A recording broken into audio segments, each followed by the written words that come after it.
Hello friends, আশা করি সবাই খুব ভালো আছেন। আমার চ্যানেলে নতুন আরেকটি ভিডিও দেখার জন্য আপনাদের সবাইকে স্বাগতম জানাচ্ছি। তো আমি আজকে আপনাদেরকে টমেটো আলু দিয়ে তেলাপিয়া মাছের পাতলা ঝোল রান্না করে দেখাবো। আশা করছি আমার আজকের রেসিপি আপনাদের ভালো লাগবে।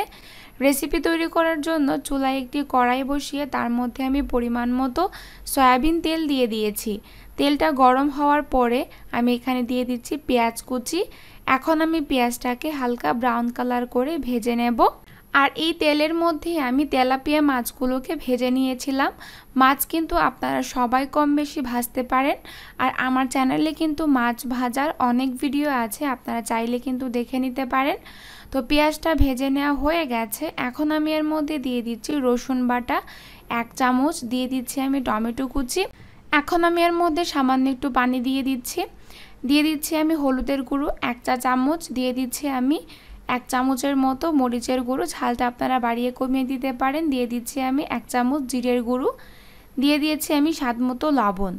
এখন আমি এই সবগুলো মশলা মিশিয়ে নিচ্ছি।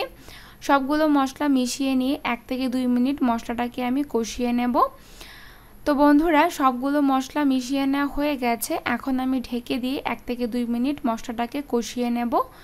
তো ঢেকে দিলাম। 1 থেকে 2 মিনিট পর আমি ঢাকনাটা তুলে নিয়েছি। দেখুন তেলটা উপরে উঠে এসেছে আর মশলাটাও কিন্তু কষানো হয়ে গেছে।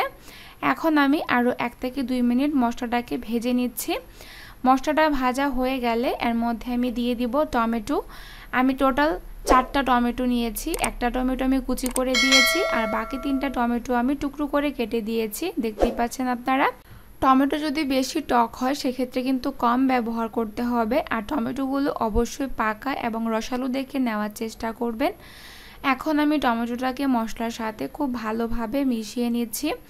টমেটোর সাথে মশলাটা মিশিয়ে নেওয়া হয়ে গেলে এর মধ্যে আমি দিয়ে দিব আলু। আজকের এই তরকারিটা রান্না করার জন্য আমি জাম আলু নিয়েছি, তবে আপনারা চাইলে কিন্তু গুল আলুটা দিয়েও করতে পারবেন। জাম আলু দিয়ে একবার হলেও এই তরকারিটি ট্রাই করবেন, খুব ভালো লাগে খেতে। আর আলুটাকেও আমি সেদ্ধ করে খোসাটাকে ছাড়িয়ে সামান্য একটু ভেজে নিয়েছি। আলুটাকে টমেটোর সাথে খুব ভালোভাবে মিশিয়ে সামান্য একটু পানি দিয়ে একটু কষিয়ে নেব। তার জন্য আমি ঢেকে দিচ্ছি। 1 থেকে 2 মিনিট কষিয়ে নিলে হবে। এতে করে কিন্তু টমেটো এবং আলুর মধ্যে মশলাটা খুব ভালোভাবে ঢুকে যাবে। আর মশলা যত বেশি কষাবেন তত কিন্তু তরকারি খেতে ভালো লাগবে। তো ঢাকনাটা তুলে নিয়েছি। দেখুন মশলাটা কিন্তু কষিয়ে নেওয়া হয়ে গেছে, টমেটোগুলো সেদ্ধ হয়ে গেছে। এখন আমি এতে ঝোলের জন্য পরিমাণ মতো পানি দিয়ে দিচ্ছি। পানি দিয়ে পানিটাকে আমি এখন মিশিয়ে নিচ্ছি। একটু নেড়ে চেড়ে আমি পানিটাকে মিশিয়ে নেব। তো পানিটা মিশিয়ে নেওয়া হয়ে গেলে বলক আসা পর্যন্ত অপেক্ষা করতে হবে। ঝোলটা আমি একটু পাতলা রাখবো, সেই জন্য আমি পানি একটু বেশি করে দিয়েছি। তো ঝোলটাতে বলক চলে এসেছে দেখুন। আর অবশ্যই কিন্তু ঝোলটাকে পাতলা রাখার চেষ্টা করবেন। টমেটো আলুর ঝোল কিন্তু পাতলা খেতেই বেশ ভালো লাগে। আর গরমের দিনে কিন্তু এই রেসিপিটি গরম ভাতের সাথে খেতে বেশ ভালো লাগবে। এখন আমি এর মধ্যে ভেজে রাখা তেলাপিয়া মাছগুলো দিয়ে দিচ্ছি। আমি এখানে 3 টুকরা মাছ এবং একটা মাছের মাথা নিয়েছিলাম। এখন আমি এর মধ্যে 3 থেকে 4টা কাঁচামরিচ ফালি করে দিয়ে দিয়েছি। এখন আমি এই সবগুলো উপাদান আবারও নেড়েচেড়ে মিশিয়ে নিচ্ছি। মিশিয়ে নিয়ে আমি আরও 4 থেকে 5 মিনিট ঝোলটাকে জাল করে নেব। একটু শুষিয়ে নিয়ে তারপরে আমি নামিয়ে নেব।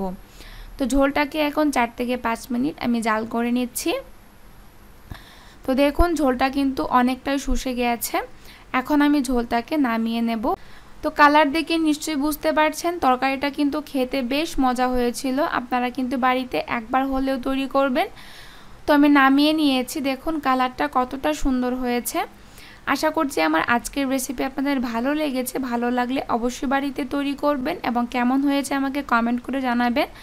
আর আমার চ্যানেলটি প্লিজ সাবস্ক্রাইব করবেন এবং বেশি বেশি করে ভিডিওটি শেয়ার করবেন। আর ভিডিওটি শেষ পর্যন্ত দেখার জন্য অসংখ্য ধন্যবাদ জানিয়ে আজকের মতো এই পর্যন্তই। ভালো থাকবেন, সুস্থ থাকবেন। ধন্যবাদ।